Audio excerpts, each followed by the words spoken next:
Hello aspirants, welcome back to Anthropology Concept Series. So friends, as a part of our lecture series and as a part of our things, so we are covering with various topics in a sequence.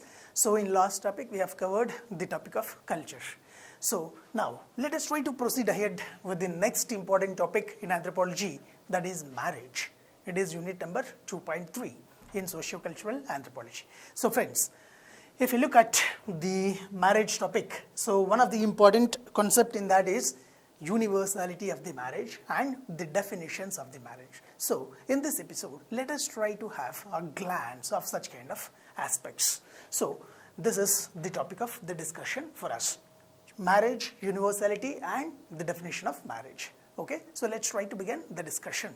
So first of all, I welcome you all to this session on behalf of SRIRAM IAS and myself, Dr. Suresh Gurramkonda, and I am the faculty of anthropology at SRIRAM IAS. So friends, first, if you look from the very basic introduction to the concept of marriage, basically the term marriage, we can say that marriage is nothing but it's a universal social institution.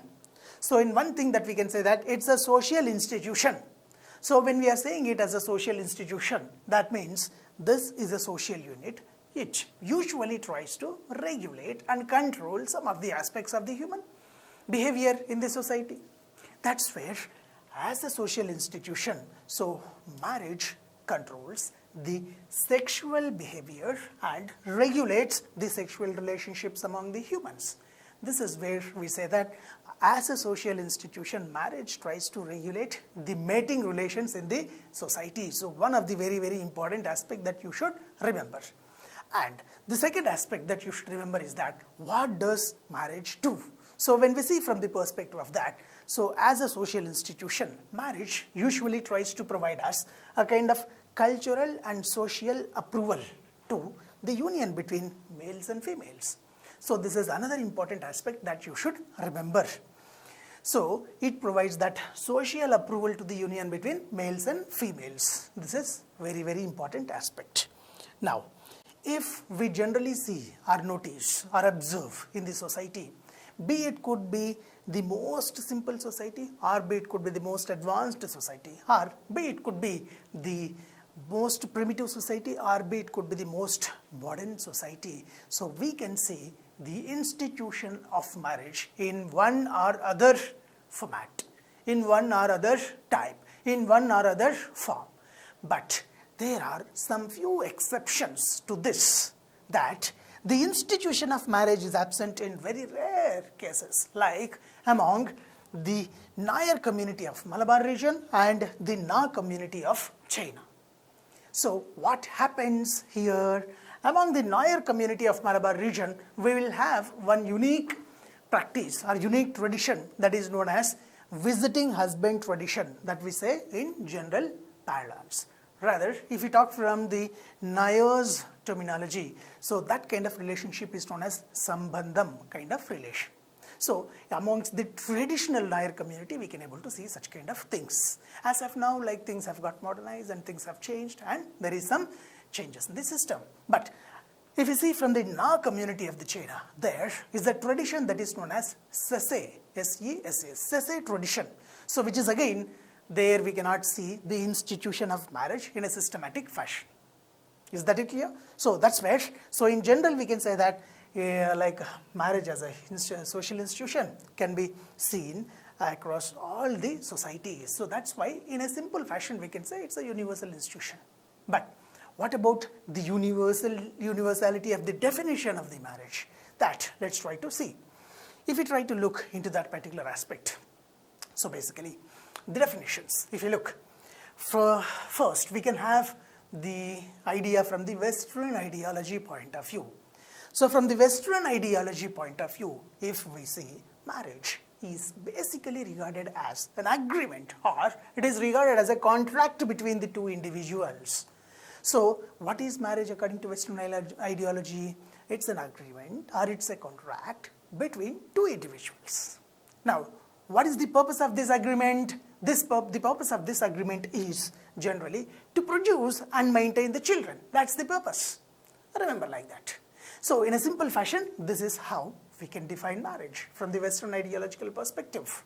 But can we apply this definition to all over the world? Means absolutely no. Because if you see from the perspective of some of the places like say India, in India marriage, or particularly if you talk from the Hinduism point of view, so marriage is generally considered to be a sacred institution. It has a kind of sanctity where marriage is basically regarded as the Dharma, and marriage is regarded as one of the important rite of passage, where an individual has to pass through 4 ashramas. One is the say brahmacharya, then second one is grihastha, third one is vanaprastha, fourth one is we have the sannyasa. So in this grihastha stage, which includes the tradition or the process, one has to follow through the marriage. That's where in India it is usually considered as a dharma. Rather here it is considered as an agreement which is contradicting. So that's where this definition we cannot have, and we cannot say it as a universally accepted definition for the marriage. Then in the same way, if you see G.P. Murdock, G.P. Murdock is one of the very important anthropological scholars. We must and should remember him. So he's an American anthropologist and who has contributed a lot to the socio-cultural anthropology. So there he simply said marriage as a universal social institution. So this is already understood thing. And what does that do? It involves residential cohabitation, the first feature or the first characteristic of marriage. Condition is that residential cohabitation, this is one thing. Then economic cooperation, and third thing, formation of a nuclear family. As G.P. Murdock belongs to the western part of the world, so he tried to define this from the nuclear family, so which is very common in the western world. So that's where he tried to give this definition. Here what we have to see, the first condition he says that residential cohabitation, that means the married couple has to live under one roof and they have to stay in one house. That is one of the important thing. But if we look from the Nayar community of the Malabar region, so there is a tradition, as we were discussing, visiting husband tradition. In this, formally the husband, to say the man, does not live with the women's family, where the man will frequently visit the house of the women and he just leaves the house in the daytime. So that's where there is no residential cooperation. And among the same Nayar communities, what will happen? So there was that. So the responsibility of the children or the other responsibilities will not be resting upon the visiting husband. Rather, it shall be the responsibility of the mother or the women or the mother's kins, say mother's brother, like that. So that's how there is economic cooperation also will not be there. And in the same way, formation of a nuclear family. So nuclear family means what? When the married couple along with their children, or when they move to a new place and when they establish new family, that is known as nuclear family. But say from the instances of Indian marriages with the joint family system, there is no such kind of thing. This is also one exception. So that's where, so this is one very good definition, but with these exceptions, we cannot say that this is also one of the universally accepted definition. But still, this is one of the most authentic definitions for marriage. That's one thing you can remember. Further, so there is a scholar known as Westermarck. So Westermarck is basically a Finnish anthropologist. So what Westermarck has done, he systematically studied the,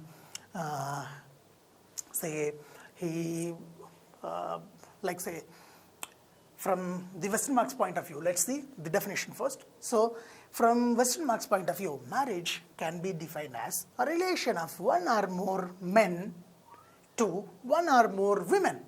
That means marriage between one or more men to one or more women means, say, marriage between one man to more women. That means polyandry, polygamy. So marriage between many men to one woman. So that becomes polyandry. So in a simple fashion to say, Westermarck is trying to highlight about the practice of polygamy among the society. Right? Try to catch this. Now, marriage can be defined as a relationship of one or more men with one or more women, such that which is recognized by the custom or law and involves certain rights and duties both in the case of parties entering the union and in case of children born of it. That means what Westermarck says is that, so he is trying to endorse the institution of polygamous marriages. Another thing, so what he says is that, so in such a thing, like which is recognized by the custom or law of that particular society, and in such a union, children born will get some of the important rights that they should get in the society. So that's what the Westermarck's point of view of doing things or defining marriage. There we can see such kind of polygamous practice among various communities, say in the Tibetan region and in the Canadian Arctic region, or in say northern parts of Nepal, Nigeria, or in some parts of India, Sri Lanka. Also we can see such kind of polygamous marriages. Polygamy and polyandry do exist. So this is one another important thing. Now, exceptions to this definition. So he is saying that marriage between one men to women. So he is saying from that perspective. But there are marriages that exist between the men-to-men marriages. That means to say a kind of homosexual marriages occurs among the Azande community of the Sudan. So there are so many reasons for this kind of thing, but there is such practice. So this is an exception. So he is talking about only men with the women, but he is not talking with the two individuals. It could be men with the men, or women with the women, or say man with the women, like that. There is possibility. Now there is the practice of same-sex marriages. And the same-sex marriage practice has been actually legally allowed all across the 27 countries by say 2023-24, and now as of now in almost around 40. So just correct this, and in almost around 39 to 40 countries the homosexual marriages are being legally recognized. So this is one very, very important thing that you have to keep in mind. So this is one another definition. So that is the Westermarck's definition. Then Kathleen Gough. Kathleen Gough is one of the very, very important scholars that you must and should remember in anthropology. So where Kathleen Gough systematically studied the Nayar community of the Malabar region. And while she was studying about the Nayar community of Malabar region, so she systematically considered this definition, and she tried to mention, gave more importance to the polyandry into the criteria, and she tried to define it. So where she explained or she defined that marriage is a relationship established between a woman and one or more other persons. Try to just have catch the essence. Relationship established between a woman and one or more other persons. That means more husbands, like that, which provides that a child born to that woman under the circumstances which are not prohibited by the rules of the relationship is accorded full birth status, rights common to the normal members and his society for his social stratum. So that's how she defined. There, what we have to remember, this is a relationship between a woman and more persons. So visiting husband tradition. One woman with multiple men will be having a kind of relationship. That's one satisfactory thing. Then second thing, in such a union, if they get any children, if there is a children born, in such a case, so that particular child will be accorded the full birth status despite of having absence of formal father or biological father. We don't know who will be the biological father. In that case, despite of that, the child will be regarded or accorded full birth status. And apart from that, the child also will get the rights common to the normal members of his society. That's where, so this is one of the technical definition that we can remember given by Kathleen Gough. Now, in this thing, so one thing that we have to keep in mind is that there are some other exceptions to this. So, there, in this situation, marriage between a man and one or more other persons, she is saying. So, and other thing, so which are the child born to that woman will get the full birth status, like that. But here, among the Toda community of Nilagiri Hills, there is one tradition that is known as bow and arrow ceremony. So you can see this is the bow and arrow. So she's a bride. Now she will be given this bow and arrow made from a sacred plant amongst the Toda community, a pastoralist tribes. Now look here, so this is a person, so groom, so he has to go to the forest and he has to get the bow and arrow made from this tree, and he has to present this bow and arrow to that particular bride. When the woman is at her 7th month of pregnancy, that's the case. That means a woman has to prove her pregnancy or fertility before she is ready to get married. In such a situation, the definition given by Kathleen Gough is contradictory slightly, because here the person whoever gifts this bow and arrow will become the biological father, will become the father of that particular child. So in such a way, so there is one small exception to this thing. So that is the definition given by the Kathleen Gough. And second thing, say among the Bonda tribes, there is a tradition of marrying with a tree, that is in Odisha.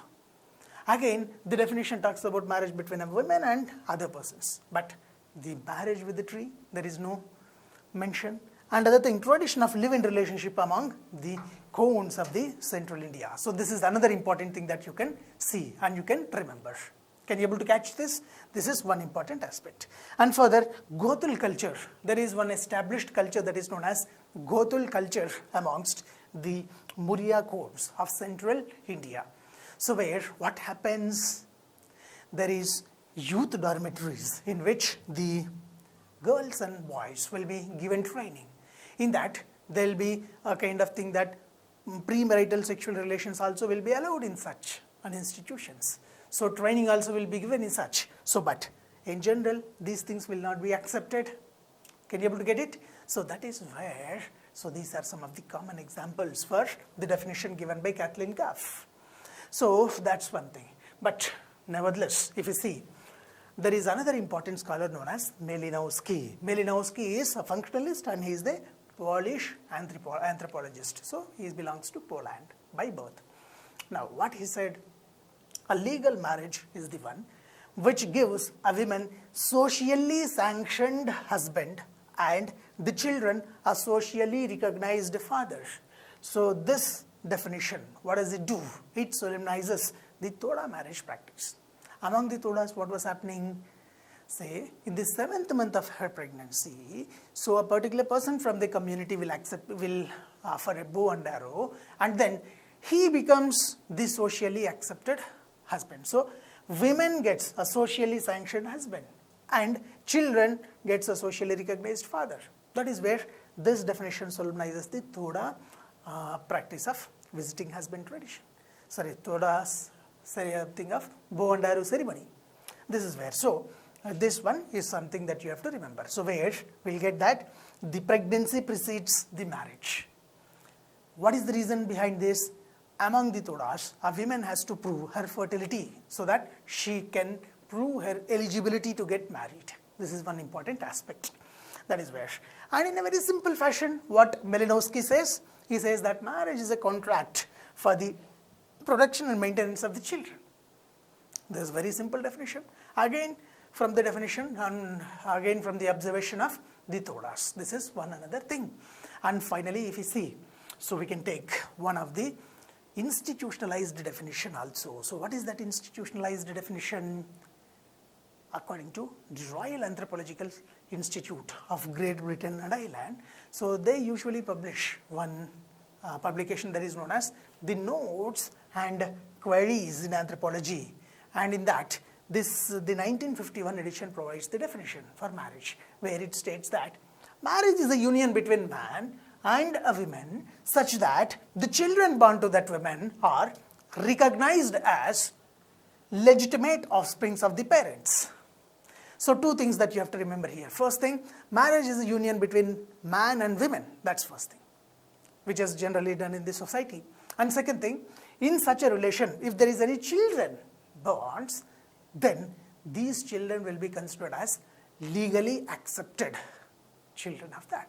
And that particular child's children will get the legal, all the legal benefits. So that's where this definition talks. But still, in this case also we have some exceptions, and some of the case studies say man-to-man marriages, which talks about women to man.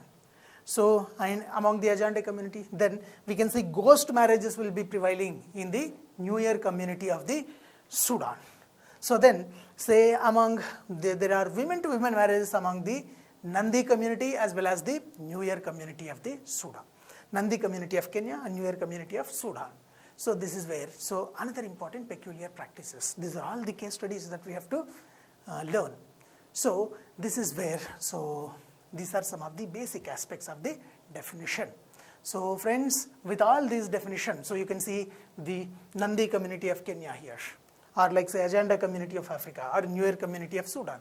So what do? They will have unique practices of getting married.